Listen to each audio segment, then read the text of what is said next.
হোক, পথ ধরে অটো যাচ্ছে। এই অটো যাওয়াটা খুব বিশেষ কিছু নয় যে একটি রাস্তা ধরে অটো চলে যাচ্ছে, সেটা আসলে দেখানোর তেমন কোনো বিষয় নেই। তবে বিষয় আছে, কারণ আছে। সেই কারণ থাকার জন্যেই এই অটো যাওয়ার মতো একটি স্বাভাবিক বিষয় আপনাদেরকে দেখানো। আমি এর আগে অসংখ্য কন্টেন্টে জানিয়েছি যে একটি ছোট্ট গ্রামে আমরা এসেছি, হাওর অধ্যুষিত এবং দ্বীপগ্রাম বলা যায়। দ্বীপগ্রাম, কারণ এই গ্রামের অন্য সাইডটি আমরা অন্য কন্টেন্টে আপনাদেরকে দেখিয়েছি।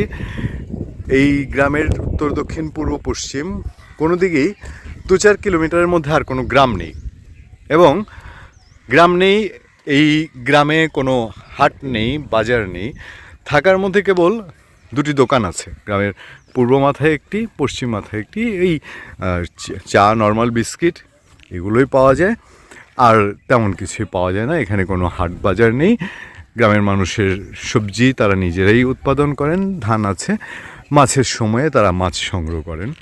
এই অটোর কারণটি, অটোর কাহিনীটি, এটি একটি সাবমার্সিবল রোড, যেটাকে বলা হয় যে 6 মাস যেই রাস্তাটি পানির নিচে থাকে, 6 মাস হচ্ছে এরকম জেগে থাকে। এই রাস্তা দিয়ে এখানে কাছাকাছি একটি বাজার আছে, 20 মিনিট সময় লাগে অটোতে যেতে। সেই বাজারে সপ্তাহে একদিন হাট বসে, মঙ্গলবার। সেই মঙ্গলবারে হাটের দিন এখানে সকাল থেকেই 2-4-5-10টি অটো আসে, এবং সেই অটোগুলো আপনার এখানে এই গ্রামের এই প্রান্তে এখানে সিরিয়ালি দাঁড়ায়, এবং গ্রামের যারা মানুষ আছেন তারা এক একটি অটো রিজার্ভ করে তারা ওই যে হাট যেখানে বসে, আদর্শনগর বলে, আমরা নেত্রকোনার মোহনগঞ্জ উপজেলায় আছি, সেই আদর্শনগরে গিয়ে সেখান থেকে মানুষ তাদের পুরো সপ্তাহের বা মাসের যেসব জিনিস, সেটা তেল, ডাল, লবণ, চিনি, অন্যান্য ময় মশলা, পেঁয়াজ, সেগুলো কিনে আনেন। কারণ এর কোনো কিছুই এই গ্রামে পাওয়া যায় না। আপনারা দেখছেন শেষ অটোটি, আজ এই মঙ্গলবার হাটের শেষ অটোটি রওনা দিবে, এবং সেই অটোতে করে এই গ্রামের মানুষজন যাচ্ছেন। একটি সাইকেল তোলা হচ্ছে, আপনারা নিশ্চয়ই দেখতে পাচ্ছেন। এই অটোর পেছনে আমি যে দোকানটির কথা বলছিলাম, সেই দোকানটি আছে। আর এটাই একমাত্র পথ, হেঁটে যাওয়া যায়। হেঁটে যাওয়া খুব কষ্টকর, তবে এক সময় এখানকার মানুষ হেঁটেই যেতেন। এই রাস্তা কেবল কয়েক বছর হলো হয়েছে। হেঁটে যেতেন, হেঁটে গিয়ে তারা হচ্ছে বাজার করে কাঁধে করে নিয়ে আসতেন। এছাড়া কোনো পথ ছিল না। আর বর্ষাকালে কেবলমাত্র নৌকায় ছিল ভরসা, নৌকায় যেতেন। সে সময় আরও আগে রওনা দিতে হতো মানুষের। হাট বসে সকাল 10টা-11টায়, কিন্তু মানুষকে আরও আগেই রওনা দিতে হতো, কারণ তখন হেঁটে গেলে বা নৌকায় গেলে অনেক সময় লাগতো। যাই হোক, এই যে মানুষের জীবনযুদ্ধ, এই জীবনযুদ্ধ এখনকার দুনিয়াতে অনেকটা রেয়ার বলা যায়। আমরা কিছুটা পাহাড়ি এলাকায় দেখেছি, পার্বত্য অঞ্চলে দেখেছি যে হ্যাঁ, পার্বত্য অঞ্চলে এমনও পাড়া আছে, গহীন অঞ্চলে বান্দরবনে আছে, খাগড়াছড়িতে আছে, রাঙামাটিতে আছে, যেখান থেকে সারা দিন মানুষ হেঁটে এসে, ঝিরি পথে এসে, পাহাড় ডিঙিয়ে তারা কাঁধে করে বাজার নিয়ে যান। আর এখানে এই হাওরেও এটি একটি ভিন্ন ভিন্ন মাত্রা। মানুষকে প্রয়োজনীয় জিনিসপত্রের জন্যে এইভাবে করেই এখান থেকে যেতে হয়, এবং এখান থেকে গিয়ে তারা তাদের বাজার সদাই নিয়ে আসেন। এবং মানুষের যদি চিকিৎসা নিতে হয়, রোগ বিরোগের চিকিৎসা নিতে হয়, তাহলে রাতের বেলা এলাকা থেকে যাওয়ার আসলে কোনো পথ নেই, একদমই কোনো পথ নেই। আমরা আরও মজার মজার কিছু জিনিস সামনে আসবো।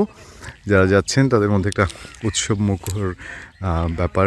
হাটে যাচ্ছে, শিশুরা হাটে যাচ্ছে, তারা ওখানে গিয়ে বাবা মার কাছে বায়না ধরবে, মিষ্টি খাবে, নানান রকম গ্রামীণ খাবার দাবার খাবে।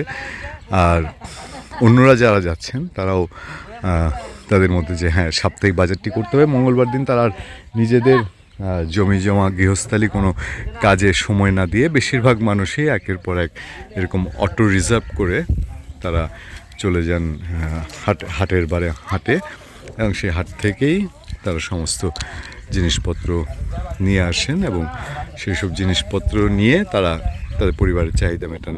কথা বলতে পারতাম গ্রামের মানুষের সঙ্গে, কিন্তু আমার মনে হয় যে এখানে আসলে আর খুব অবান্তর কথা বলার কিছু নেই। মূল প্রতিপাদ্য এটি যে মানুষের জীবন, এই সংগ্রামের জীবন আর অনেক বছর নিশ্চয়ই চলবে, কারণ এতটা রিমোট গ্রাম এটি যেটা বলার অপেক্ষা রাখে না। যা বলছিলাম আপনাদের যে একের পর এক অটো এখান থেকে গ্রামের মানুষকে নিয়ে যারা এখন পর্যন্ত বাজারের দিকে রওনা দেননি তারা একে একে আসছেন এবং তারা এই অটোতে উঠে রওনা দিবেন। আমরা একটু তাদের কাছ থেকে শুনি যে এই যুদ্ধ কীরকম। প্রতি মঙ্গলবারে সবাই এরকম যায় না অটো দিয়ে? হ্যাঁ, আবার আসার সময় কি এই অটো নিয়ে অটো রিজার্ভ থাকে? এটা ও 2-4 জন হইলেই চলে আসে। আর যা যা লাগে তো সব ওখান থেকে আনতে হয়, এখানে তো আর কিছু নাই। প্রতিদিন মনে হয় 8-10টা যায় নাকি প্রতি মঙ্গলবারে? সবাই সবাই নিয়ে দেয়। মানে গ্রামে তো কিচ্ছু কেনার নাই। কিছু কিনে বলতে এই যে আছে এই পিআই দিয়া গাছ দোকান আছে, কিছু বিড়ি সিগারেট আছে আছে তাহলে বাজার থেকে আনতে হয়। একটু দামের সাশ্রয় হয়, হাটে থেকে আনলে আর দামের দোকানে বেশ কমছে না, দামের একটু বেশ কমছে। আর যারা সবসময় আনতে না এরা যেমন টুকটাক। ঠিক আছে, ভালো থাকবেন, সুস্থ থাকবেন, আবার দেখা হবে, কথা হবে আপনাদের সামনে। আপনাদের সঙ্গে সবসময় আছি আমি আতিক রহমান, পূর্ণিয়া।